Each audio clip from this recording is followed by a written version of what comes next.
오늘은 33문이에요. 그러니까 우리가 지금 구원 서정을 쭉 하는데 성령님께서 우리에게 구원을 베풀어 주시는 그 과정들을 공부하는데, 지난번에 32문에서 효력 있는 부르심을 받은 자들이 금생에서 무슨 유익을 얻습니까? 라고 할 때, 효력 있는 부르심을 받은 자들은 금생에서 의롭다 하심과 양자로 삼으심과 거룩하게 하게 하심을 입고 금생에서 따라오는 이에 따라오거나 거기에서 나오는 유익을 받습니다. 그랬죠. 그리고 이제 바로 33문의 칭의가 있기 때문에 86문과 87문에서 회개하고 믿음과 관련해서 우리가 먼저 본 거예요. 그래서 오늘은 칭의에 대해서 공부하도록 하겠습니다.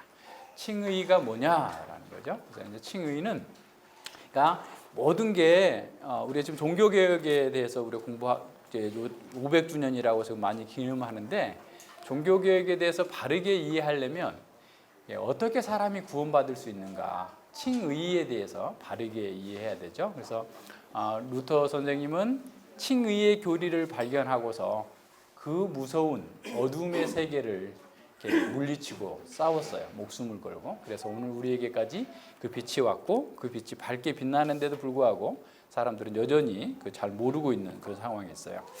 그래서 자, 그 33문을 같이 한번 볼게요. 33문 같이 한번 읽어봅시다. 제가 문을 읽으면 여러분이 답을 읽으세요. 의롭다 하심, 칭의란 무엇입니까?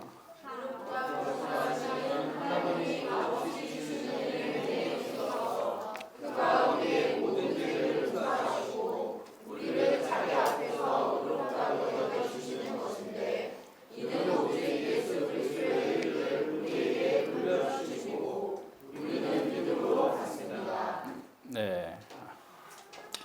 칭의는 이렇게 두 가지가 선결이 돼야 돼요. 첫 번째는 우리의 죄가 없어져야 되고, 두 번째는 우리에게 의가 입혀져야 되는 거죠. 그래서 이제 우리가 성경에서 죄란 무엇인가, 그러니까 죄에서 사망이 왔다고 그랬죠. 죄에서 사망이 왔는데, 이 죄는 가장 중요한 것은 사실은 하나님께 반역하는 건데, 그 반역은 결국 관계를 깨뜨리는 거예요. 관계를 파괴하는 거예요. 하나님과 우리의 관계를 파괴하는 거예요. 그래서 이제 전통 사회일수록 관계를 중요시해요. 중국에서는 원시 관계를 중요해요. 중국의 전통적인 사상이 남아 있기 때문에. 그러니까 어떤 집단적인 집단주의 문화에서는 관계가 가장 중요합니다. 그래서 성경 시대에도 관계가 가장 중요해요. 하나님과 우리의 관계가 중요하고 공동체 안에서의 우리의 관계가 중요해요. 근데 죄는 관계를 파괴시킨 거예요. 그래서 우리가 우리 관계는 하나님께 나아갈 수 없는, 그렇죠? 하나님과 우리가 마음껏 교제할 수 있는, 그러니까 인간이 마음껏 교제할 수 있는 관계를 깨트린 거예요. 관계를 깨트렸는데, 자, 예수님께서 그 관계를 회복시켜 주는 거예요. 그러니까 구원은 결국은 좀 더 단순하게 얘기한다면, 구원은 관계를 회복하는 거예요. 관계를 회복해. 그래서 하나님과 우리의 관계가 회복되어지는 거죠. 그래서 이제 관계가 회복되어지려면 조건이 있어요. 죄를 없애야 되잖아요. 죄가 하나님과 우리의 관계를, 인간의 관계를 파괴했기 때문에 죄를 없애지 않으면 하나님과 우리의 관계가 회복되지 않아요. 근데 죄만 없애는 것으로 되는 게 아니고 의로워야 돼요. 그래서 칭의는 이 두 가지 개념을 갖고 있어요. 죄를 없애는 거고, 그래서 하나님과 인간, 하나님의 선언인데, 칭의는 이제 이따 볼 거지만, 의롭다 하시는 거예요. 이 의롭다 하시는 이 칭의는 첫 번째는 죄를 없애주는 거예요. 죄를 없애주는 거고, 두 번째는 우리에게 의롭다고 의를 입혀주는 거예요. 의롭게 만들어주는 거예요. 이게 칭의의 두 가지 내용입니다. 그래서 하나님 앞에서 우리가 하나님과 바른 관계를 갖고, 에덴 동산에서처럼 하나님을 예배하고 하나님께서부터 주시는 복을 누릴 수 있는 관계로 만들어주는 것, 그것이 칭의예요. 그래서 칭의란 무엇입니까? 라고 했을 때 거기 보세요. 첫 번째 문장에서 하나님께서 값없이 주시는 은혜의 행위예요. 자, 중세 카톨릭에서는 사람이 의롭게 되는 것은 자기의 행위를 좀 보태야 된다라고 생각했어요. 펠라기우스의 영향을 받아서 사람이 무엇인가를 해야 된다라고 하는 것에 늘 생각이 들어 있었어. 그래서 믿음으로만 의롭게 되는 게 아니라 우리의 행위, 내가 믿는 행위를 하든지 뭔가 선행을 하든지 뭔가를 보태야만 된다라고 했던 거죠. 근데 왜 그렇게 그 사람들 생각했냐면 이 죄가 들어오긴 들어왔는데 이 사망까지 간 전적인 사망, 죽었다라는 것에 대해서 개념이 약한 거예요. 그러니까 그 사람들은 인간이 그래도 뭔가 선을 행할 수 있는 능력이 있다. 우리 창세기에서 공부했지만, 그러니까 자유의지를 가지고 있고, 자유의지가 있고, 자유의지를 통해서 일정 부분 하나님 앞에 선을 행할 수 있는 능력이 있다라고 생각한 거예요. 그래서 하나님 앞에서 칭의를 얻기 위해서는 믿음으로만, 은혜로만 되는 게 아니라 내가 선을 행해야 된다라고 생각한 거예요. 그래서 우리가 전에도 공부했지만 인간이 죄로 인해서 죽어 있다라는 의미가 무엇인가에 대해서 제대로 인식하지 못하면, 그러니까 자유의지를 상실했고 인간은 선을 행할 수 없고 오로지 악만 행한다라고 하는 것. 그래서 이제 에베소서 2장 1절로 3절에서 뭐라고 나왔어요? 죽었던 너희들이에요.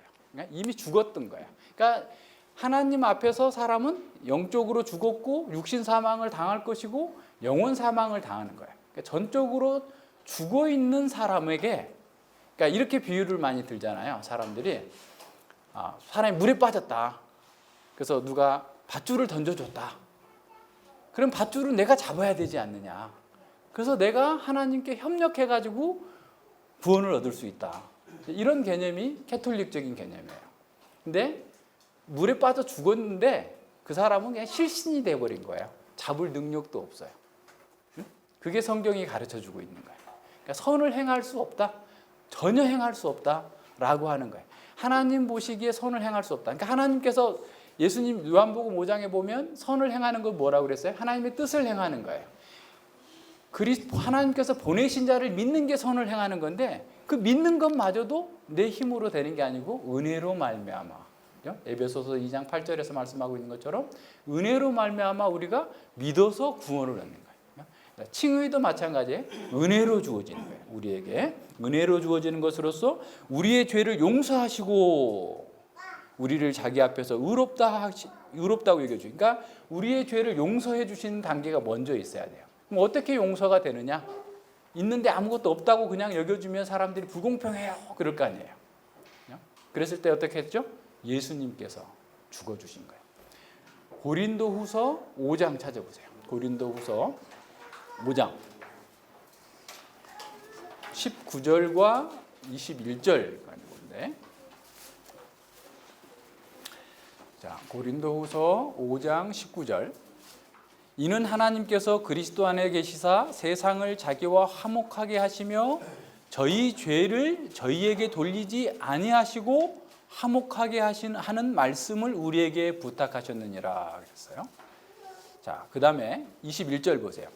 하나님이 죄를 알지도 못하신 자로 우리를 대신하여 죄를 삼으신 것은 우리로 하여금 저희 안에서 하나님의 의가 되게 하려 하심이니라 그랬어요. 자, 하나님께서 죄를 알지도 못해요.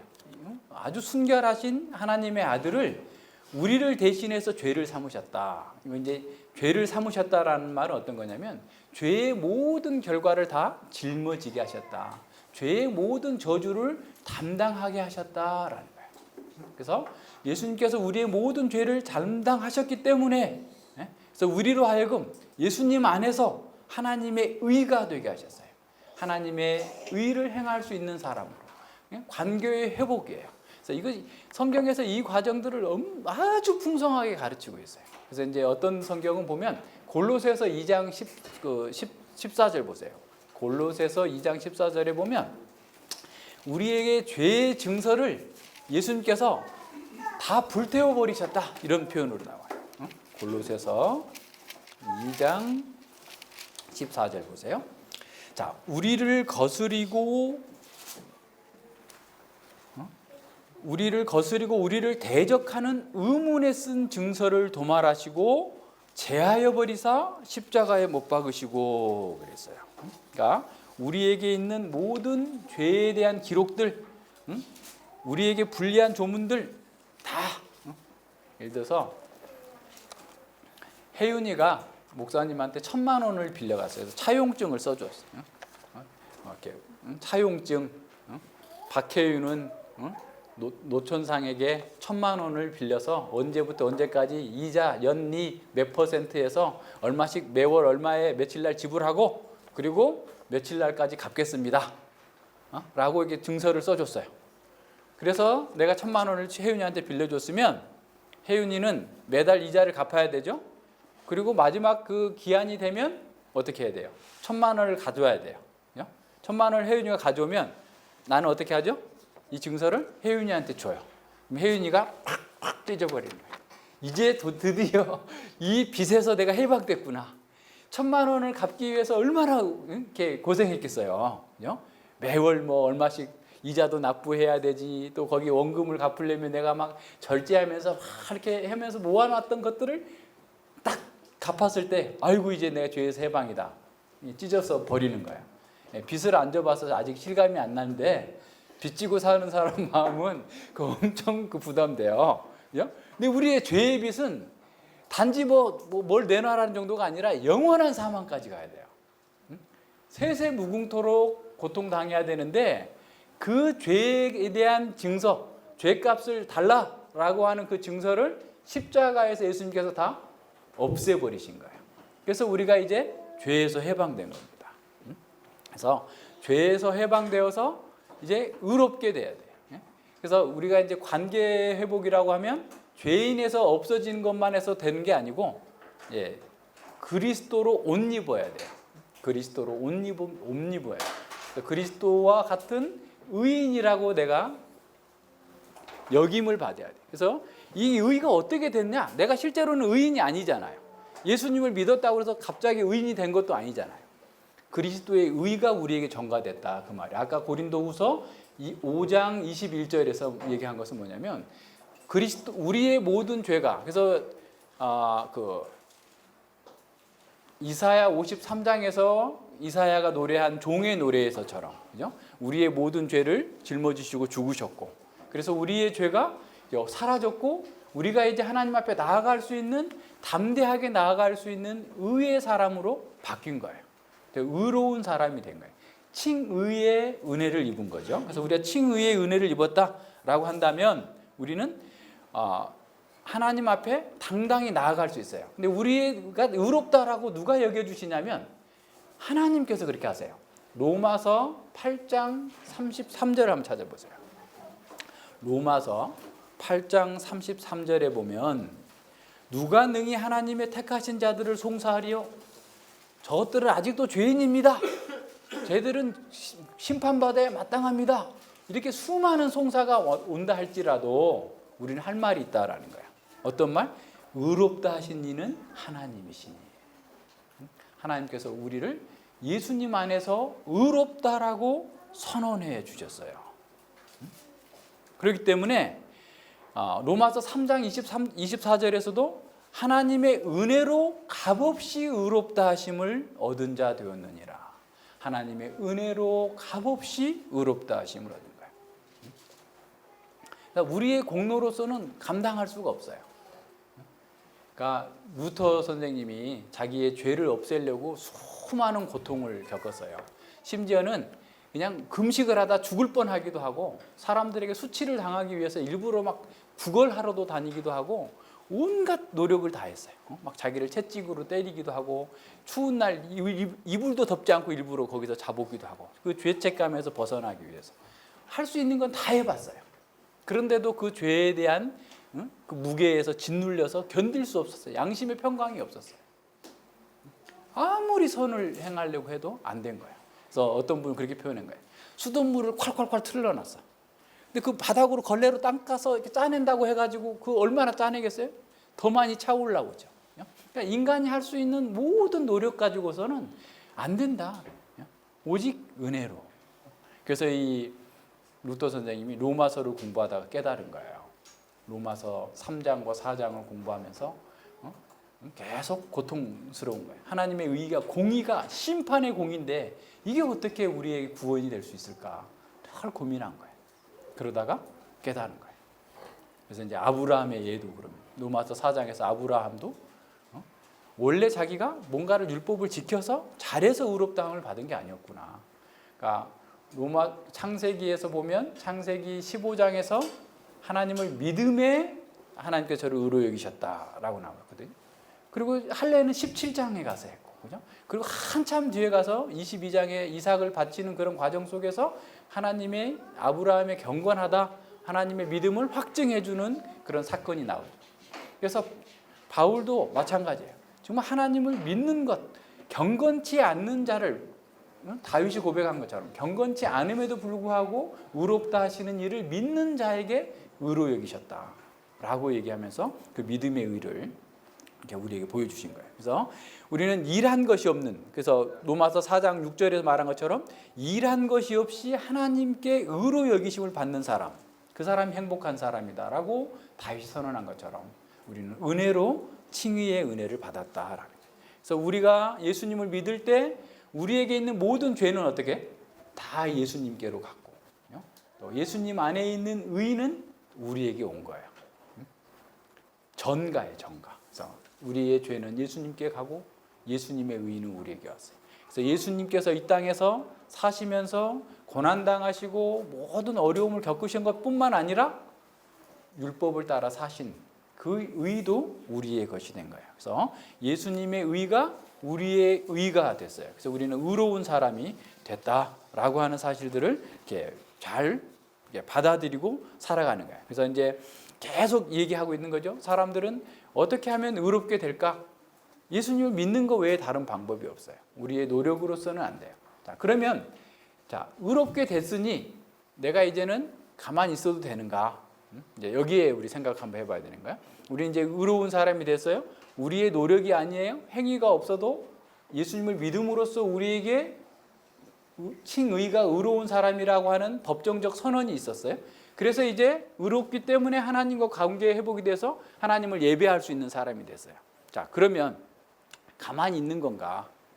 사람들 그렇게 생각해. 네가 행위로 구원받는 게 아니니까 가만히 있어. 뭘 하려고 하지 마. 용광로에다가 쇠를 집어넣고 가만히 불구덩이에 두면 쇠가 빨개지는 것처럼 네가 성령 안에서 가만히 있으면 돼. 그러면 네가 의로운 삶을 살게 되는 거야. 그렇게 될까요? 안 돼요.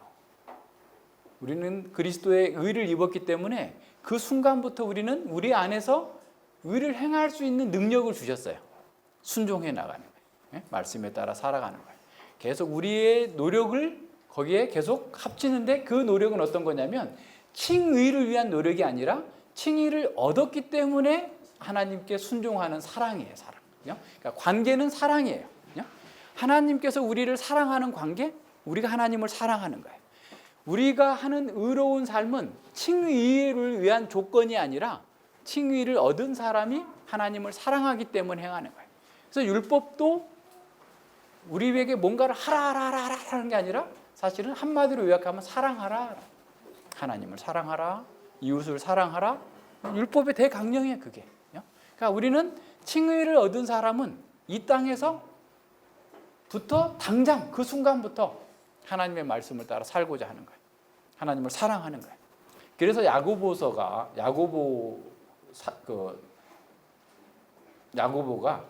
야고보서 2장 24절에서 믿음이 행함이 없는 믿음은 죽었다라는 거예요.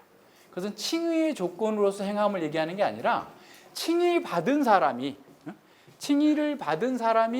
정말 믿었다라고 해서 믿어서 칭의를 얻었다고 했는데 행함이 없다면, 하나님을 사랑함이 없다면, 율법을 따라 사는 능력이 없다면 그건 죽은 믿음이다, 그 얘기인 거예요. 그래서 사랑으로 역사하는 믿음, 그러니까 칭의는 사랑으로 역사하도록 우리를 어떻게 강력하게 밀어 올리는 거예요. 칭의를 얻은 사람은 늘 하나님을 사랑하는 사람, 관계가 회복됐기 때문에. 계속 하나님과 원수된 관계에 있으면 하나님을 사랑하지 않는 거죠. 그러니까 칭의로 통해서 하나님과 우리의 관계가 회복됐어요. 그랬으면 우리는 이제 늘 하나님과 사랑을 나누는 사람이 된 거예요. 하나님을 사랑하는 것의 구체적인 표현이 뭐냐면 말씀을 순종하는 거예요. 율법을 따라 행하는 거예요. 그런 면에서 우리는 하나님의 사람으로서 온전한 길로 계속해서 발전해 나가야 돼요. 그래서 거기 33문에서도 보면 예수 그리스도 의를 우리에게 돌려주심이고 우리는 그것을 믿음으로 받는다 라고 해서 그 받고서 그냥 가만히 있는 게 아니라 계속해서 자라가는 거예요. 자, 그렇다면 우리가 정말 칭의를 얻은 사람이라고 하는 증거는 뭘로 나타나겠어요? 하나님을 사랑하는 것으로 나타나요. 말씀에 순종하는 것으로, 하나님께서 기뻐하시는 일을 기뻐하고 하나님께서 미워하는 것 나도 미워하는 거예요. 하나님께서 사랑하는 사람을 나도 사랑하고 하나님께서 미워하는 사람을 내가 미워하는 거예요. 근데 이렇게 가야 되는데 우리의 그 생각이 자꾸 바뀌는 것을 볼 수가 있죠. 늘 부패해가지고 하나님께서 사랑하는 것을 나는 미워하고 하나님께서 싫어하는 것을 나는 사랑하는 경우가 많아요. 그래서 어떻게 해야 돼요? 계속해서 자기 부정해야 돼요.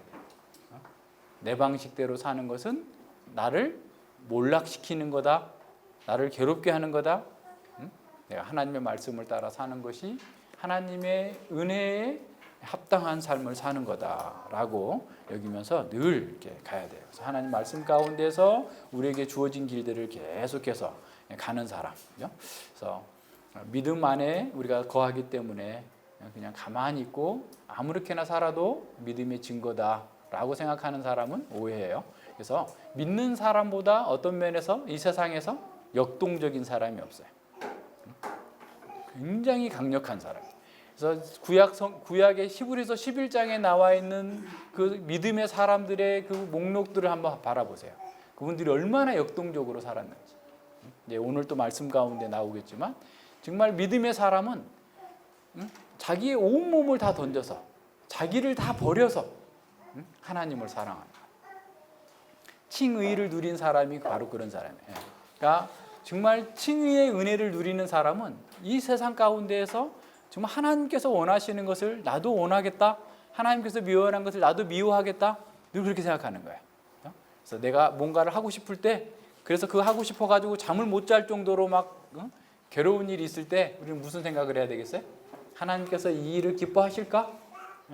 하나님께서 이것을 사랑하실까? 내가 이걸 좋아하는 것을 기뻐할까? 이런 거를 늘 생각해 보는 거예요. 그래서 칭의는 하나님께서 우리에게 의롭게 살도록 이제 시작시켜 주신 거예요. 그래서 이제 의로운 사람이 관계가 회복되어서 이제 다음 시간에 하나님의 양자라 칭함을 받을 수, 하나님의 자녀다라고 부르심을 받는 거예요. 그래서 우리가 하나님의 은혜 가운데에서 죄와 이런 허물이 가득함에도 불구하고 우리를 그리스도로 옷 입혀 주시고 그리스도께서 행하신 것을 우리의 것으로 여겨 주시는 거예요. 그래서 우리가 정말 하나님 앞에서 이제 의로운 사람으로 하나님을 예배할 수 있는 사람으로 하나님의 백성으로 나아갈 수 있게 된 거예요. 그래서 늘 그런 사람은 어떻게 살겠어요? 감사함으로 기쁨 가운데에서 어떤 어려움과 고난과 힘든 일이 있다고 해가지고 믿음의 길에서 벗어나는 게 아니라 더욱더 굳세게 주님을 붙들고 나아가는 사람, 그게 복 있는 사람, 그런 사람이 칭의의 은혜를 누리는 사람이에요. 그래서 우리는 늘 하나님의 은혜 가운데에서 우리에게 주어진 이 놀라운 구원의 복음을 우리의 삶 가운데에서 잘 드러내는 사람, 복 있는 사람. 같이 기도하겠습니다. 예, 하나님 아버지 감사를 드립니다. 우리는 늘 우리가 행한 것이라고는 하나님께 원수 노릇하고 온갖 죄악을 지으며 또 아주 작은 것을 행하고도 마치 큰 것을 행한 것처럼 자기 의에 빠져서 살다가 영원한 사망을 당할 수밖에 없었던 그런 죄인들이었는데 우리의 모든 죄를 그리스도께서 십자가에서 다 도말하시고 그리스도께서 이루신 거룩한 의를 또한 우리에게 덧입혀 주셔서 하나님께서 저희들을 의롭다 칭하여 주심으로 말미암아서 이제 하나님께 담대히 나아가 예배하며 하나님의 나라가에서 하나님께서 주시는 그 복을 누리며 하나님 영광을 위해서 살아갈 수 있도록 저희들을 붙들어 주시고 인도하여 주심을 진실로 감사를 드립니다. 저희들이 이 칭의의 은혜를 입었기 때문에 하나님과 올바른 관계가 회복되어져서 하나님을 아바 아버지라 부르며 하나님을 경외하며 하나님을 예배할 수 있는 이 놀랍고 복된 특권을 얻은 자가 되었사오니 아버지여 저희들이 그 은혜에 걸맞게 늘 복음에 합당한 삶을 사는 것으로 주님을 사랑하는 것을 잘 드러낼 수 있도록 함께하여 주시옵소서. 우리의 부족한 것, 우리의 약한 것 다 주님의 손으로 감추어 주시고 도말하여 주시고, 저희가 또한 죄와 더불어서 피 흘리기까지 싸움으로 말미암아서 우리의 육신의 방식대로 살고자 하는 그런 모든 죄 가운데에서 벗어나서 온전히 주님을 찬양하고 주님의 은혜를 높이는 그러한 사람들 되게 하여 주시옵소서. 하나님의 은혜가 저희들 가운데 충만케 나타나는 것이 바로 이 칭의의 은혜를 우리가 잘 증거하고 나타내며 또 전파하는 것이라는 사실을 알고, 우리 가운데 주어진 이 은혜를 아직도 알지 못하는 사람들에게 증거하고 나타낼 수 있도록 더욱더 지혜롭게 하시고 더욱더 충성되게 하여 주시옵소서. 감사드리며 예수님 이름으로 기도드립니다. 아멘.